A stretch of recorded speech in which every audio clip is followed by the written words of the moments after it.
Lurkers in the shadows, behind the scenes, searching for the truth that lies between the screens. Broken hearts, lost stories, rivers in light. Every twisted turn falls in dim midnight lights. All right, folks, welcome back to MJ on Crime. I am your host, MJ. Today, we're pulling back the curtain on a part of law enforcement that honestly, most people only hear about in movies or those late night news specials, informants, or as we used to call them, CIs, confidential informants. Now, what's an informant? At the simplest, it's someone on the inside or close enough to the action who gives law enforcement the kind of info you just can't get from a wiretap or a stakeout. They're the eyes and ears in places we can't go. And look, informants have been around as long as crime itself. I mean, you go back to the old days, prohibition, the mob, even further, and there's always someone willing to talk for the right reasons. But why do people become informants? That's the $1 million question. Sometimes, it's about money. You'd be surprised how far a few grand will go if someone's desperate enough. Other times it's revenge. Maybe they got burned by their crew, or they're looking to settle a score. And then you get the ones who, believe it or not, feel some kind of loyalty to the law. They think their fellow criminals went too far, or maybe they just want out. I remember this one guy back in my days in New York. Let's call him Tony, not his real name. Tony was a small-time player, but he had a front row seat to a major criminal operation. One day he walks into the federal building, nervous as hell, and says he's got info that'll blow the case wide open.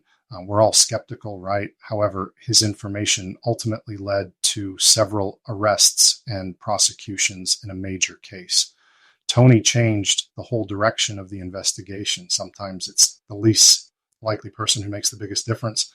Now, here's the thing. Using informants, it's a double-edged sword. On one hand, they've helped us take down some of the biggest criminal networks out there.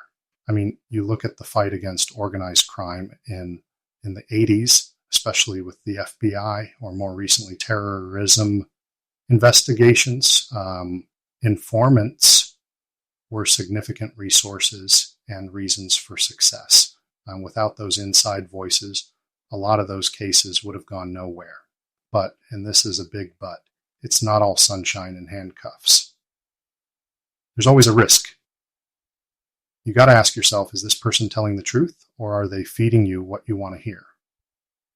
Sometimes they're just trying to get themselves out of a jam, or worse, they're playing both sides, and that could be bad. You don't trust an informant as far as you can throw them. Verify, corroborate. Never shut off your bullshit monitor when it comes to an informant. I've seen it firsthand. Bad info can send an investigation off the rails, waste months of work, or even put people in danger. And credibility, that's always in question, like I just said. You got to vet every detail, double check every story. Back in the day, we had experience with informants in a few high-profile cases where, how can I say, informants who were less than reliable? The stakes are high, and if you get it wrong, the fallout can be brutal, not just for the case, but for everyone involved. You don't want to bring a new case to the prosecutor and they say, we are still smarting from the last one. And that brings us to the messy part, the ethics, the legal stuff, the controversy. Look, when you're dealing with informants, you're walking a tightrope. There's confidentiality, sure, but there's also the question of safety. If word gets out that someone's talking, their life could be on the line. I dreaded the late night call. Hey, boss, the informant is dead. Law enforcement does what it can. Protection, new identities, relocation, all that, but it's never a guarantee.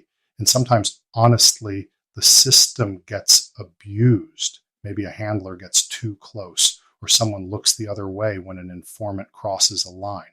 It's a tough balance, but there is strict oversight of informants. As a field agent, I ran informants. As a boss, I had oversight responsibilities. I've seen it from both ends, and thank God I've had no significant issues throughout my career. However, I was also blessed to work with and supervise some of the most talented and experienced special agents and detectives. I'll never forget this one time, midway through a big operation, we got word that our informant's cover might be blown. I'm talking like real danger. We had to make a call, pull him out and risk the whole case, or keep going and hope for the best. I'm not going to lie. Those are the moments that keep you up at night. In the end, we got him out safe, but it could have gone the other way.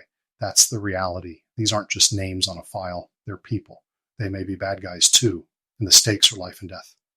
But an informant is your responsibility. On a lighter note, a buddy of mine ran an informant who had to do prison time after his cooperation. For his birthday every year, my buddy would send him a cheese tray. Get it? You have to admit my buddy has a sense of humor. So that's a peek inside the world of informants. It's complicated, it's risky, and it's absolutely essential to how a lot of complex cases get solved and terrible people get removed from the streets. Next time, we'll dig even deeper into the stories behind the headlines. Until then, stay curious, stay safe, and remember, every crime has a story. My mission, tell it. Catch you next time on MJ on Crime.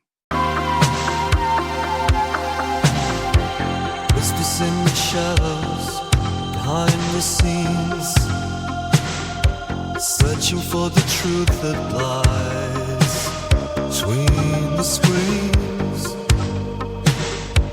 Broken hearts, lost stories, echoes in light.